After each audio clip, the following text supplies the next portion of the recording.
સંચાલક શ્રી, મારા ગુરુજનો તથા મારા વાલા વિદ્યાર્થી મિત્રો, મારું નામ છે વ્યાસ માહી અને હું ધોરણ 9માં અભ્યાસ કરું છું. આજે હું તમને બાળકને વહાલું કોણ, માતા પિતા કે મિત્ર વિશે હું મારા વિચાર રજૂ કરવા માંગુ છું. બાળકના જીવનમાં માતા પિતા અને મિત્ર એમ બંનેનું મહત્વ રહેલું છે.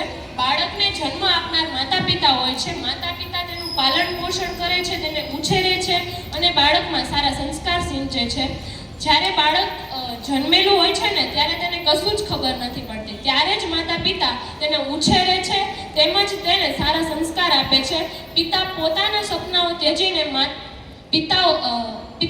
પોતાના સપના ત્યજીને બાળકના સપના પૂરા કરે છે અને માતાનો પ્રેમ એટલો હદે નિસ્વાર્થ હોય છે કે તે પોતાની ઊંઘ ઉડાડીને પોતાના બાળકની સેવા કરે છે.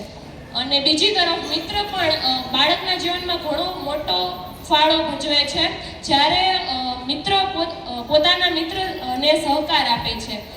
મિત્રો સાથે આપણે હસીએ, રમીએ, સુખ દુઃખની વાતો શેર કરીએ. તેમજ સારા મિત્રો આપણને રંગીન બનાવે છે અને આપણને સારા માર્ગ ઉપર લઈ જાય છે.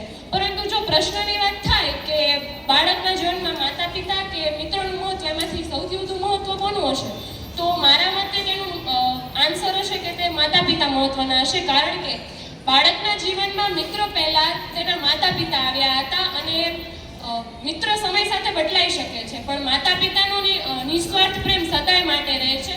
માટે બાળકના જીવનમાં અમૂલ્ય ભાગ ભજવનાર માત્ર માતા પિતા રહે છે.